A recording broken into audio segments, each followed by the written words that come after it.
तो प्यारे बच्चों, अब हम एक्सरसाइज 8.2 का 11 क्वेश्चन करने जा रहे हैं। तो बच्चों, इस क्वेश्चन में दिया गया है an article was purchased for ₹1239 including GST of 18%। Find the price of the article before GST was added. तो प्यारे बच्चों, इस क्वेश्चन में बताया जा रहा है कि एक आर्टिकल की कीमत बच्चों उसके ऊपर GST लगने के बाद लगने के बाद उस आर्टिकल की जो कीमत है वो 1239 रुपये हो जाती है, जबकि उसके ऊपर जो GST लगाया जा रहा है बच्चों वो 18% है। आपने बताना है कि उस आर्टिकल की GST लगने से पहले क्या कीमत होगी। तो बच्चों, इस क्वेश्चन को करने से पहले हम पहले समझेंगे कि आखिर इस क्वेश्चन में है क्या चीज़। तो प्यारे बच्चों, हम मान लेते हैं कि कोई चीज़ की कीमत, किसी आर्टिकल की कीमत 1000 रुपये है। तो अगर उस आर्टिकल के ऊपर 10% मीनिंग अगर 10% का GST लगाया जाता है तो बच्चों उसकी कीमत GST लगने के बाद 1100 रुपया हो जाएगी। बच्चों, हमने इस क्वेश्चन में क्या सीखा कि एक आर्टिकल की कीमत 1000 रुपया है और उसी आर्टिकल के ऊपर 10% का सेल टैक्स लगाया जाता है और वो सेल टैक्स GST में होता है। तो बच्चों, सेल टैक्स लगने के बाद उसकी कीमत 1100 रुपया मीनिंग 1100 रुपया हो जाती है। तो बच्चों, इस क्वेश्चन में क्या है कि दो प्राइस बन रहे हैं, इसकी दो कीमतें बन रही हैं। बच्चों, एक तो कीमत वो होगी जो GST के बिफोर मीनिंग पहले होगी और एक कीमत वो बन रही है बच्चों जो GST के आफ्टर मीनिंग बाद हो रही है। इसी क्वेश्चन में यही बताया जा रहा है कि किसी आर्टिकल के ऊपर 10% की अगर GST इंक्लूड की होगी तो आपने बताना है कि उसकी पहले GST लगने से पहले उसकी कीमत क्या होगी। तो बच्चों, यही आपने इसको मतलब क्वेश्चन में आपने बताना है। तो उस क्वेश्चन में बच्चों मतलब कि वहाँ पे GST जो है वो 18% है। तो बच्चों, आई होप कि आप समझ पा रहे होंगे। रही बात बच्चों GST की, बच्चों GST एक सेल टैक्स है। बच्चों, सेल टैक्स की वीडियो हम पहले से कवर कर चुके हैं कि सेल टैक्स क्या होता है।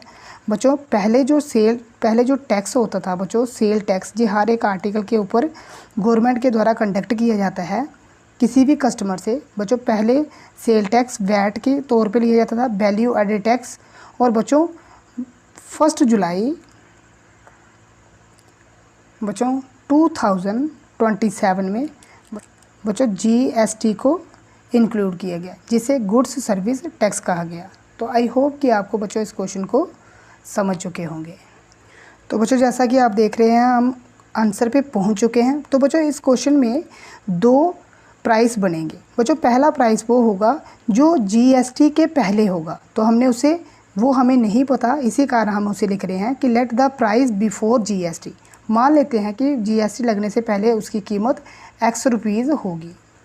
तो बच्चों, GST जो है उसकी कितनी परसेंट है। बच्चों, GST इन्होंने दिया गया है 18%। और बच्चों GST या सेल टैक्स जो भी लगाया जाता है वो टैक्स ऐड होने से पहले वाली कीमत पे लगाया जाता है। तो बच्चों, जो GST लगाया जाएगा X रुपीज़ के ऊपर, वो कॉस्ट पे, वो प्राइस पे जो GST से पहले होगा। तो बच्चों 18 का 18 आ जाएगा, नीचे 100 आ जाएगा और मल्टीप्लाई X आ जाएगा।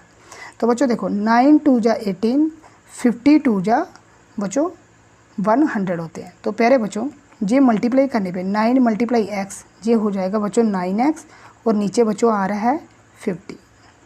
तो बच्चों देखो, अब प्राइस आफ्टर GST। तो प्राइस आफ्टर GST बच्चों हमें कितना दिया गया है, वो हमें दिया गया है जब 18% GST उसमें ऐड कर दिया जाएगा, 18% GST ऐड कर दिया जाएगा, तब उसकी कीमत हो जाती है 1239 रुपीज़। तो प्यारे बच्चों, प्राइस आफ्टर GST कैसे आएगा। बच्चों, प्राइस आफ्टर GST आएगा अगर हम उसमें प्राइस बिफोर GST, वो प्राइस जो GST से पहले था, और प्लस बच्चों वो प्राइस जोड़ेंगे जो GST परसेंटेज वाला था। ये बच्चों प्लस है, प्राइस बिफोर GST ये वाला, और प्लस बच्चों जो जीएसटी परसेंटेज, तो बच्चों प्राइस बिफोर जीएसटी को तो हमने एक्स माना हुआ है और जीएसटी परसेंटेज हमारी कितनी आई है बच्चों 9x नीचे 50। तो प्यारे बच्चों अब हम इसे सॉल्व करेंगे। देखो बच्चों इसकी मल्टीप्लाई इधर करेंगे तो ये बच्चों हो जाएगा 50x और प्लस 9x का 1 के साथ करेंगे तो 9x आ जाएगा और बच्चों नीचे आ जाएगा 50। तो प्यारे बच्चों ये जब हम 50 के साथ, तो बच्चों जब हम 50 के साथ 9 को प्लस करेंगे ये हो जाएगा 59x और नीचे बच्चों आ जाएगा 50। हमारे पास इधर ये जो टर्म आ रही है बच्चों ये आ रही है 1239 रुपीज़। तो प्यारे बच्चों ये देखो अब जहाँ पे ये 1239, देखो बच्चों ये जहाँ पे डिवाइड हो रहा है और जहाँ पे जाके मल्टीप्लाई हो जाएगा और 59 नीचे ये इसके साथ बच्चों क्या हो रहा है मल्टीप्लाई और जहाँ पे हो जाएगा डिवाइड और ये हमारे पास आ जाएगी x, वो कीमत जो before the price of GST थी। तो बच्चों अब हम क्या करेंगे, सबसे पहले हम मल्टीप्लाई करेंगे। तो बच्चों सबसे पहले हम मल्टीप्लाई करेंगे, 0 1 लगा है तो हम 0 लगाएंगे। अब 5 का टेबल 9 तक पढ़ेंगे। 5 9 जब बच्चों होते हैं 45, हम जहाँ पे 5 लगाएंगे और 4 जहाँ पे लगाएंगे। 5 3 जा 15, 15 और 4 बच्चों 19 होते हैं। 9 1 और कैरी 1 जहाँ पे। 5 2 जा 10, 10 और 1 बच्चों 11 होते हैं और 1 जहाँ पे। 5 1 जा 5 और 1 6 होते हैं और बच्चों नीचे आ जाएगा 59। This equal to x। अब बच्चों इससे बच्चों ये हम डिवाइड रफ में करेंगे, इस वाली वैल्यू को बच्चों अब हम रफ में डिवाइड करेंगे। तो प्यारे बच्चों अब हम इसे डिवाइड करने जा रहे हैं। बच्चों 59 का टेबल तो किसी को नहीं आता होगा, तो बच्चों हम यहाँ पे बड़े ही ट्रिकी मेथड से करेंगे। देखो बच्चों 59 का टेबल हम 1 तक पढ़ेंगे, क्योंकि 59 का टेबल अगर हम 2 तक पढ़ देंगे तो बच्चों 62 से या 61 से ज़्यादा हो जाएगा, इसलिए हम जहाँ पे 1 तक पढ़ेंगे। 59 1 जा 59 बच्चों बड़े प्यार से करेंगे हम इसे। देखो बच्चों 61 में से 59 को अगर आप माइनस करोगे तो बच्चों आपके पास पीछे 2 बच जाएगा और बच्चों ऊपर से आप 9 को कैरी मतलब उतार लोगे। तो प्यारे बच्चों आपने देखा जहाँ पे जो हमारा डिवाइज़र है वो 59 है, लेकिन ये जो आ रहा है पीछे ये तो 29 है, जो इससे 59 से 29 छोटा है, इसलिए हम पहले इसका टेबल 0 तक पढ़ेंगे। तो बच्चों 59 0 जा 0, तो बच्चों 0 में से किसी को भी आप माइनस करो तो बच्चों वो आंसर वही आता है, 29 आ गया। अब बच्चों हम 5 को उतार सकते हैं। तो बच्चों अगर आप 59 का टेबल बच्चों 5 तक पढ़ोगे, 59 का टेबल 5 तक पढ़ोगे जो 295 आ जाएगा। अब बच्चों देखो ऊपर से आप 0 को उतार सकते हो, तो बच्चों 59 0 जा 0। तो प्यारे बच्चों इसका मीनिंग ये हुआ कि इस टर्म को बच्चों इस टर्म को इसके साथ डिवाइड करने पे 1050 आंसर आता है।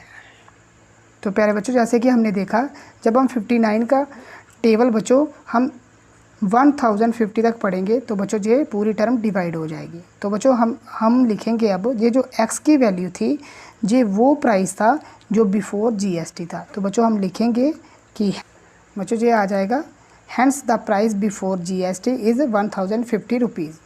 बच्चों जीएसटी लगने से पहले उसका जो प्राइस था बच्चों 1050 रुपीज़ था। Thanks for watching.